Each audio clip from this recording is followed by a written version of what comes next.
നമ്മളിന്ന് ഡിസ്കസ് ചെയ്യാൻ പോകുന്നത് പൃഥ്വിരാജ് സുകുമാരൻ സംവിധാനം ചെയ്യുന്ന എമ്പുരാൻ എന്ന് പറയുന്ന സിനിമ വിജയിക്കുമോ ഇല്ലയോ എന്നാണ്. എമ്പുരാൻ എന്ന് പറയുന്ന സിനിമ സാമ്പത്തികമായി വിജയിക്കാനുള്ള സാധ്യതയുണ്ട്. കാരണം ഇത് ആശീർവാദ് ഫിലിംസ് നിർമ്മിക്കുന്ന ഒരു സിനിമയാണ്. പൃഥ്വിരാജ് സുകുമാരൻ സംവിധാനം ചെയ്യുന്നു, മോഹൻലാൽ അഭിനയിക്കുന്നു. ഇങ്ങനെയുള്ള ആളുകളെല്ലാം ആണ് ഈ സിനിമ അഭിനയിക്കുന്നത്. അതുകൊണ്ട് ഇതിന് സാമ്പത്തികമായി ഈ സിനിമ പരാജയപ്പെടാനുള്ള സാധ്യതയില്ല. കാരണം ഇതിൽ ഇൻവെസ്റ്റ്മെന്റ് ഒക്കെ വളരെ കുറവായിരിക്കും. കാരണം ഇതില് മോഹൻലാലാണ് ഇതിൽ അഭിനയിച്ചിരിക്കുന്നത്. അദ്ദേഹത്തിന് കാര്യമായ പൈസ ഒന്നും കൊടുക്കേണ്ട വരത്തില്ല ഈ സിനിമയ്ക്ക്. അദ്ദേഹത്തിന്റെ പ്രൊഡക്ഷൻ കമ്പനി തന്നെയാണ് നിർമ്മിക്കുന്നത്.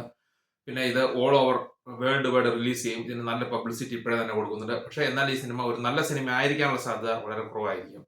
ഈ സിനിമ നല്ല സിനിമ ആവാനുള്ള സാധ്യത കുറവാകാനുള്ള കാരണം മോഹൻലാലിനെ സംബന്ധിച്ചിടത്തോളം ഒരിക്കലും ഒരു ഇന്റർനാഷണൽ ലുക്കുള്ള റോളൊന്നും പോർട്രേറ്റ് ചെയ്യാൻ കഴിയില്ല എന്നുള്ളതാണ്. കാരണം അദ്ദേഹത്തിന് ശരിക്കും ഒരു മലയാളി ലുക്ക് തന്നെയാണുള്ളത്. നമ്മുടെ മലയാളിയുടെ മനസ്സിൽ ചിലപ്പോൾ അങ്ങനെയായിരിക്കും പതിഞ്ഞിരിക്കുന്നത്. കാരണം അദ്ദേഹത്തെ 100% ഒരു മലയാളിയായിട്ടാണ് നമുക്ക് എപ്പോഴും കാണാൻ കഴിയുള്ളൂ. അദ്ദേഹത്തെ ഒരിക്കലും ഖുറേഷി എബ്രഹാം എന്ന ഒരു രീതിയിലൊന്നും നമുക്ക് കാണാൻ കഴിയില്ല.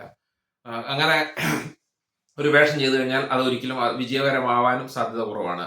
മോഹൻലാൽ ഇതിനു മുമ്പ് ചെയ്ത പല പടങ്ങളും പരാജയമായിട്ടുണ്ട്. ഒന്ന് സാഗർ ഏലിയാസ് ജാക്കിൽ അദ്ദേഹം ഒരു ഇന്റർനാഷണൽ സ്റ്റൈലിലൊക്കെയാണ് അഭിനയിച്ചിരിക്കുന്നത്. പക്ഷേ അതൊരു പരാജയമായിരുന്നു. രണ്ടാമത് റോഷൻ ആൻഡ്രൂസ് സംവിധാനം ചെയ്ത കാസിനോവ എന്ന സിനിമയും ഒരു വളരെ പരാജയമായിരുന്നു. ഇതെല്ലാം ഒരു ഇന്റർനാഷണൽ സ്റ്റൈലും ഇന്റർനാഷണൽ ലുക്കും ഒക്കെ ആവശ്യമുള്ള റോളുകളാണ്. അങ്ങനെയുള്ള റോളുകൾ മോഹൻലാൽ വിജയിപ്പിച്ചിരിക്കുന്നത് വളരെ കുറവാണ്. എന്നാൽ അദ്ദേഹം 20-ാം നൂറ്റാണ്ട് എന്ന സിനിമയിൽ വളരെ നാടൻ രീതിയിലുള്ള ഒരു അധോലോക നേതാവായിട്ട് അഭിനയിക്കുന്നതും പടങ്ങളെല്ലാം വളരെ ഹിറ്റാണ്. അതുപോലെ 6-ാം തമ്പുരാൻ, അതെല്ലാം കേരളവുമായി ബന്ധപ്പെട്ട് ഒരു മലയാളി എന്നുള്ള രീതിയിലുള്ള അധോലോക നായകനും ഒക്കെ ആയിട്ടാണ് അദ്ദേഹം അഭിനയിച്ചിരിക്കുന്നത്. രാജാവിന്റെ മകനാണെങ്കിലും 20-ാം നൂറ്റാണ്ടാണേലും ഒക്കെ അങ്ങനെയുള്ള സിനിമയാണ്. പക്ഷേ എന്നാൽ അദ്ദേഹം ഒരു ഇന്റർനാഷണൽ സ്റ്റൈലിലേക്കൊക്കെ പോയി കഴിയുമ്പോൾ ഒരിക്കലും അദ്ദേഹത്തിന് അത് ചെയ്യാൻ കഴിയില്ല. എന്നാൽ ഉണ്ണി മുകുന്ദനോ പൃഥ്വിരാജിനോ ടൊവിനോ തോമസിനൊക്കെ ഒരു ഇന്റർനാഷണൽ ലുക്കിൽ ഉള്ള അഭിനയം കാഴ്ചവെക്കാൻ സാധിക്കും. കാരണം അവരുടെ അപ്പിയറൻസും ലുക്കും ശരീരപ്രകൃതിയും എല്ലാം ഒരു ഇന്റർനാഷണൽ സ്റ്റാൻഡേർഡ് ഉള്ളതാണ്.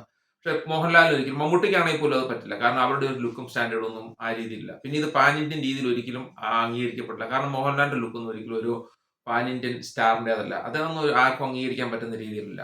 അതുകൊണ്ട് ഈ സിനിമ ഒരു നല്ല സിനിമ ആയിരിക്കുമോ എന്ന് ചോദിച്ചു കഴിഞ്ഞാൽ ആയിരിക്കില്ല എന്ന് വേണം പറയാൻ. പക്ഷെ ഇത് വിജയകരമാവാൻ സാധ്യതയുണ്ട്.